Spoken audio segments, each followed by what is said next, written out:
വൃക്കയുടെ ഏകദേശ തൂക്കം എന്ന് പറയുന്നത് 150 ഗ്രാമാണ്. ഈ വൃക്കയുടെ പ്രധാന ധർമ്മം എന്ന് പറയുന്നത് നമ്മുടെ ശരീരത്തിലുള്ള മാലിന്യങ്ങളെ യൂറിൻ വഴി പുറത്ത് കൊണ്ടുവരിക എന്നതാണ്. ഈ ക്രിയാറ്റിൻ എന്ന് പറയുന്നത് 1.3 മുകളിലാണെങ്കിൽ അവരൊരു വൃക്ക രോഗിയാണെന്ന് തന്നെ പറയാം. ക്യാപ്സിക്കത്തിൽ ധാരാളം വൈറ്റമിൻ എ അടങ്ങിയിട്ടുണ്ട്. അതുപോലെ തന്നെ പൊട്ടാഷ്യം വളരെ കുറവാണ്. അപ്പോൾ നിങ്ങൾക്ക് ക്യാപ്സിക്കം ധാരാളം കറികളിൽ അല്ലെങ്കിൽ കറി വെച്ച് കഴിക്കുന്നത് നല്ലതാണ്. ഞാൻ doctor Irene Shibu, doctor Basil's homeo hospital, Pandikkad, Malappuram ജില്ല. നമ്മുടെ ശരീരത്തിലെ ഏറ്റവും ഇമ്പോർട്ടൻ്റ് ആയിട്ടുള്ള എക്സ്ക്രീറ്ററി ഓർഗൻ അതല്ലെങ്കിൽ വിസർജന അവയവം കിഡ്നിയാണ്. എല്ലാവർക്കും ഒരു ജോഡി കിഡ്നിയാണുള്ളത്. നമ്മുടെ ഉദരത്തിൻ്റെ ഉള്ളിൽ നട്ടലിൻ്റെ ഇരുവശത്തുമായിട്ട് സ്ഥിതി ചെയ്യുന്ന വൃക്കയുടെ ഏകദേശ തൂക്കം എന്ന് പറയുന്നത് 150 ഗ്രാമാണ്. ഈ വൃക്കയുടെ പ്രധാന ധർമ്മം എന്ന് പറയുന്നത് നമ്മുടെ ശരീരത്തിലുള്ള മാലിന്യങ്ങളെ യൂറിൻ വഴി പുറത്ത് കൊണ്ടുവരിക എന്നതാണ്. അതുകൂടാതെ BP കൺട്രോൾ ചെയ്യുക, നമ്മുടെ രക്തത്തിലുള്ള റെഡ് ബ്ലഡ് സെൽസ് അതായത് ചുവന്ന രക്താണുക്കളെ ഉൽപ്പാദിപ്പിക്കുന്ന ഹോർമോണിൻ്റെ ഉൽപ്പാദനം ഈ കിഡ്നിയാണ് മെയിൻറ്റെയിൻ ചെയ്യുന്നത്. നമ്മുടെ ശരീരത്തിലുള്ള അമ്ലത്തിൻ്റെയും അതുപോലെ ലവണങ്ങളുടെയും അളവ് നിയന്ത്രിക്കൽ, നമ്മുടെ എല്ലുകളിലുള്ള വൈറ്റമിൻ എയെ സജീവ രൂപത്തിലാക്കൽ, ഇതെല്ലാമാണ് കിഡ്നിയുടെ പ്രധാന ഫങ്ഷൻസ്. അപ്പോൾ നമ്മുടെ ഈ കിഡ്നിക്ക് എന്തെങ്കിലും സംഭവിച്ചു കഴിഞ്ഞാൽ, കിഡ്നി ഫെയിലർ ആയി കഴിഞ്ഞാൽ ഈ പ്രവർത്തനങ്ങളൊക്കെ കുറഞ്ഞു തുടങ്ങും. ഇങ്ങനെയുള്ളവരിൽ കാണിക്കുന്ന പ്രധാന ലക്ഷണമാണ് മുഖത്തും കാലുകളിലും ഉണ്ടാകുന്ന നീർക്കെട്ട്. കൂടാതെ ഇവർക്ക് നല്ല ക്ഷീണം ഉണ്ടാവും, വിശപ്പില്ലായ്മ, ഛർദിൽ, അതുപോലെ BP കൂടി നിൽക്കും.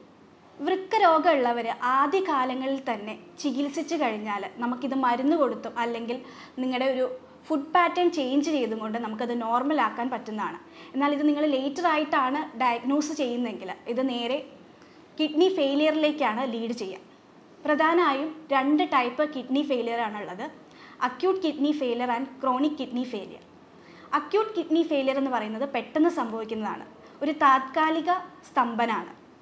അതിൻ്റെ മെയിൻ കാരണങ്ങൾ എന്ന് പറയുന്നത് ഇൻഫെക്ഷൻ, അണുബാധയാണ്. മലേറിയ, ഡെങ്കു, എലിപ്പനി അല്ലെങ്കിൽ പാമ്പ് കടിയേക്കുക, ഇതൊക്കെ കാരണമാണ് അക്യൂട്ട് കിഡ്നി ഫെയിലിയർ ഉണ്ടാകുന്നത്. ഷുഗർ കാരണം ഉണ്ടാകുന്നതാണ്. ഡയബറ്റിസ് മെലൈറ്റസ് കൊണ്ടാണ് ക്രോണിക് കിഡ്നി ഡിസീസ് ഉണ്ടാകുന്നത്. അതുകൂടാതെ ഹൈപ്പർ ടെൻഷൻ, കിഡ്നി സ്റ്റോണ്, പിന്നെ ജന്മന ഉണ്ടാകുന്ന കിഡ്നി ഡിസീസ് IgA നെഫ്രോപ്പതി, ഇതൊക്കെയാണ് ക്രോണിക് കിഡ്നി ഡിസീസിലേക്ക് നയിക്കുന്നത്. ഇതിൻ്റെ ട്രീറ്റ്മെൻറ്റ് എന്ന് പറയുന്നത് ആദ്യത്തേത് ഡയാലിസിസ് ആണ്, രണ്ടാമത്തേത് കിഡ്നി ട്രാൻസ്പ്ലാന്റേഷനാണ്. അപ്പം ഞാൻ ഇന്നിവിടെ ഡിസ്കസ് ചെയ്യാൻ പോകുന്നത് ഈ ഡയബറ്റിസ് കാരണമുള്ള കിഡ്നി ഫെയിലിയറാണ്, അതായത് ഡയബറ്റിക് നെഫ്രോപ്പതിയെക്കുറിച്ചാണ്. ഈ ഷുഗർ ഉള്ളവർക്ക് എന്തൊക്കെ ലക്ഷണങ്ങളാണ് കാണിക്കുന്നത്? മെയിനായിട്ടും മൂത്രത്തിലുണ്ടാകുന്ന പത. ഇവർ യൂറിൻ പാസ് ചെയ്യുമ്പം മൂത്രം ഇങ്ങനെ പതഞ്ഞിരിക്കും. അതുപോലെ തന്നെ മൂത്രത്തിൽ രക്തം കാണാൻ സാധിക്കും. ഇവർക്ക് രാത്രി കാലങ്ങളിൽ പകലപേക്ഷിച്ച് രാത്രി മൂത്രം കൂടുതലായിരിക്കും. ചിലവരിൽ മൂത്രം കുറഞ്ഞു വരും. മെയിനായിട്ട് നമുക്ക് ഐഡൻറ്റിഫൈ ചെയ്യാൻ പറ്റുന്നത് അവരുടെ മുഖത്തും അതേപോലെ കാലുകളിലും നീർക്കെട്ടുണ്ടാവും. രാവിലെയൊക്കെ എഴുന്നേറ്റ് വരുമ്പം കണ്ണിൻ്റെ അടിയിൽ നല്ല പഫിനെസ് ഫീൽ ചെയ്യും. അതുപോലെ കാല് കുറേ നേരം തൂക്കിയിട്ട് കഴിയുമ്പം കാലിൽ നീര് വെക്കും. ഇതൊക്കെയാണ് ഡയബറ്റിസ് നെഫ്രോപ്പതിയുടെ പ്രധാന ലക്ഷണങ്ങൾ. ഇനി ഇൻവെസ്റ്റിഗേഷനായിട്ട് നമ്മൾ എന്തൊക്കെയാണ് ചെയ്യേണ്ടത്? മെയിനായിട്ടും യൂറിൻ ടെസ്റ്റാണ് ചെയ്യേണ്ടത്. ഒരു യൂറിൻ റുട്ടീൻ ടെസ്റ്റ് ചെയ്യുക. അതിൽ നിങ്ങൾക്ക് പ്രോട്ടീൻ ലീക്കേജ് ഉണ്ടോ എന്ന് ഐഡൻറ്റിഫൈ ചെയ്യാൻ പറ്റും. പക്ഷേ എയർലി സ്റ്റേജിൽ നമുക്കത് കാണാൻ സാധിക്കില്ല. അപ്പോൾ മൈക്രോ ആൽബുമിനൂറിയ എന്ന ടെസ്റ്റ് ഉണ്ട്, അത് ചെയ്യുക. അതുപോലെ തന്നെ കിഡ്നിയുടെ ഫങ്ഷൻ പ്രോപ്പർ ആണോ എന്നറിയാൻ റീനൽ ഫങ്ഷൻ ടെസ്റ്റ് ചെയ്യുക. അതിൽ 5 പാരാമീറ്റേഴ്സ് ആണുള്ളത്. ആദ്യത്തേത് ക്രിയാറ്റിൻ, രണ്ടാമത്തേത് യൂറിയ, മൂന്നാമത്തേത് പൊട്ടാഷ്യം, നാലാമത്തേത് ബ്ലഡ്. ഈ ക്രിയാറ്റിൻ എന്ന് പറയുന്നത് 1.3 മുകളിലാണെങ്കിൽ അവരൊരു വൃക്ക രോഗിയാണെന്ന് തന്നെ പറയാം.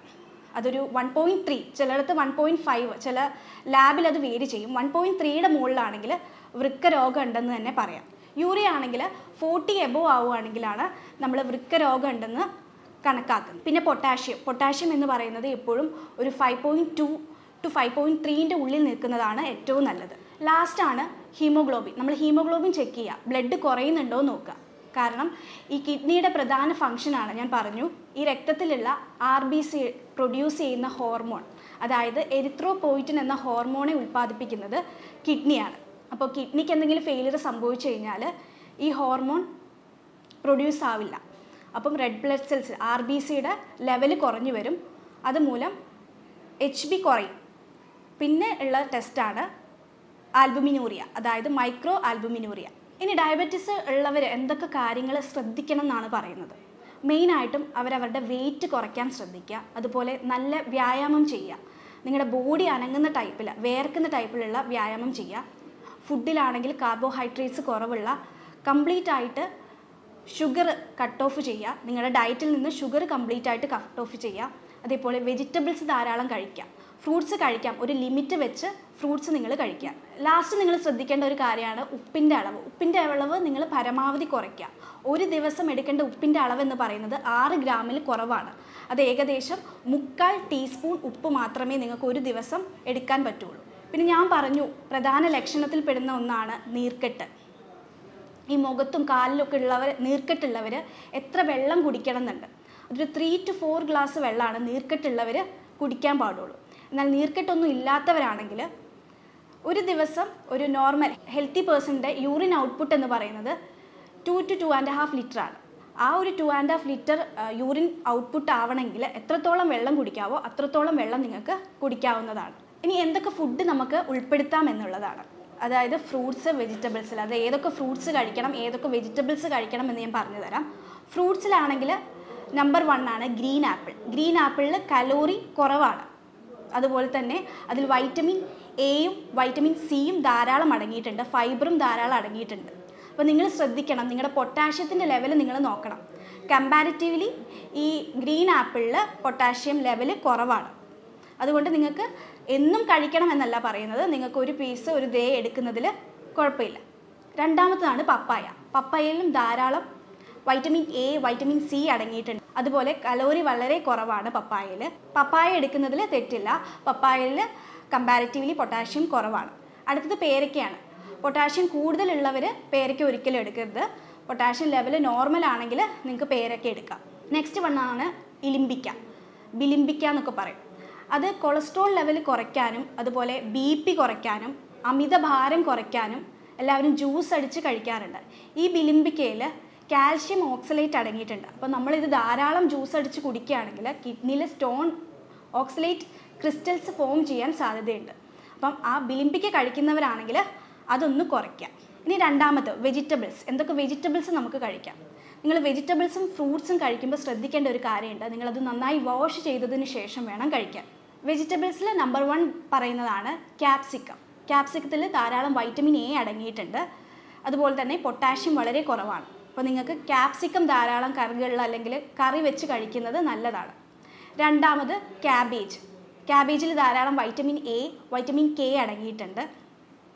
അപ്പം അത് നമ്മുടെ ഇൻഫ്ലമേഷനൊക്കെ കുറയ്ക്കുകയാണ് ചെയ്യുക. മൂന്നാമത്തെ ഒരു വെജിറ്റബിളാണ് കുക്കുംബർ, കക്കിരി. കക്കിരി നിങ്ങൾ ധാരാളം കഴിക്കുന്നത് നല്ലതാണ്. അപ്പോൾ ഈ ഒരു ഫ്രൂട്ടും അതേപോലെ ഈ ഒരു ഫ്രൂട്ട്സും ഈ ഒരു വെജിറ്റബിൾസും നിങ്ങൾ കഴിക്കുകയാണെങ്കിൽ നിങ്ങൾക്ക് ഒരു പരിധി വരെ ആ നീർക്കെട്ടും അതൊക്കെ ഒന്ന് കൺട്രോൾ ചെയ്യാൻ സാധിക്കും. അതുപോലെ ഡയബറ്റീസ് ഉള്ളവർ പ്രത്യേകം ശ്രദ്ധിക്കേണ്ടതാണ്. അവരൊരു 6 മാസം അല്ലെങ്കിൽ ഒരു 3 മാസം കൂടുമ്പോൾ നിങ്ങൾ HbA1c ചെക്ക് ചെയ്യേണ്ടതാണ്. നിങ്ങളുടെ ആവറേജ് ബ്ലഡ് ഷുഗർ ചെക്ക് ചെയ്യുക. കാരണം നമ്മൾ നമ്മുടെ ട്രീറ്റ്മെൻറ്റ് എത്രത്തോളം ലേറ്റ് ആക്കി കൊണ്ടുവരുന്നോ അത്രത്തോളം ഡേഞ്ചറാണ്. അപ്പോൾ നിങ്ങൾ നേരത്തെ നിങ്ങളുടെ അസുഖം കണ്ടുപിടിക്കുകയാണെങ്കിൽ അതായിരിക്കും ഏറ്റവും നല്ലത്. അപ്പോൾ നമ്മുടെ ഹോമിയോപ്പതി ചികിത്സയിൽ ഈ ഒരു കണ്ടീഷന് വളരെ ഫലപ്രദമായിട്ടുള്ള ട്രീറ്റ്മെൻറ്റുകളുണ്ട്. നമ്മുടെ ചികിത്സയിൽ ഒരു രോഗിയുടെ ശാരീരികവും മാനസികവുമായിട്ടുള്ള എല്ലാ പ്രത്യേകതകളും കണക്കിലെടുത്ത് രോഗകാരണങ്ങളെല്ലാം കൃത്യമായിട്ട് മനസ്സിലാക്കി ഒരു യൂറോപ്യൻ നിർമ്മിത സോഫ്റ്റ്വെയറിൻ്റെ സഹായത്തോടെ രോഗനിർണയവും മരുന്ന് നിർണയവും നടത്തുന്നു. ശേഷം ഹോമിയോപ്പതിയുടെ ജന്മനാടായ ജർമ്മനിയിൽ നിന്ന് ഡയറക്റ്റ് ഇമ്പോർട്ട് ചെയ്ത പൊട്ടൻസി മരുന്നുകൾ ഉപയോഗിച്ചാണ് ഇവിടെ ചികിത്സ നടത്തുന്നത്. നിങ്ങൾക്ക് നേരിട്ട് ഹോസ്പിറ്റലിൽ വരാൻ ബുദ്ധിമുട്ടാണെങ്കിൽ നിങ്ങൾക്ക് ഓൺലൈൻ വഴി നിങ്ങളെ ഫോണിൽ വിളിച്ച് നിങ്ങളുടെ ലക്ഷണങ്ങളെല്ലാം കൃത്യമായിട്ട് ചോദിച്ചതിന് ശേഷം മെഡിസിൻ നമ്മൾ കൊറിയറായിട്ട് അയച്ചു തരുന്നതായിരിക്കും. നിങ്ങൾക്ക് എന്തെങ്കിലും ഡൗട്ടുകൾ ഉണ്ടെങ്കിൽ, ഞാൻ ഈ പറഞ്ഞ കാര്യങ്ങളിൽ നിങ്ങൾക്ക് എന്തെങ്കിലും ഡൗട്ടുകൾ ഉണ്ടെങ്കിൽ നിങ്ങൾക്ക് താഴെ കാണുന്ന നമ്പറിൽ എന്നെ കോൺടാക്റ്റ് ചെയ്യാവുന്നതാണ്. സ്നേഹത്തോടെ doctor Irene Shibu, doctor Basil's homeo hospital, Pandikkad, Malappuram ജില്ല.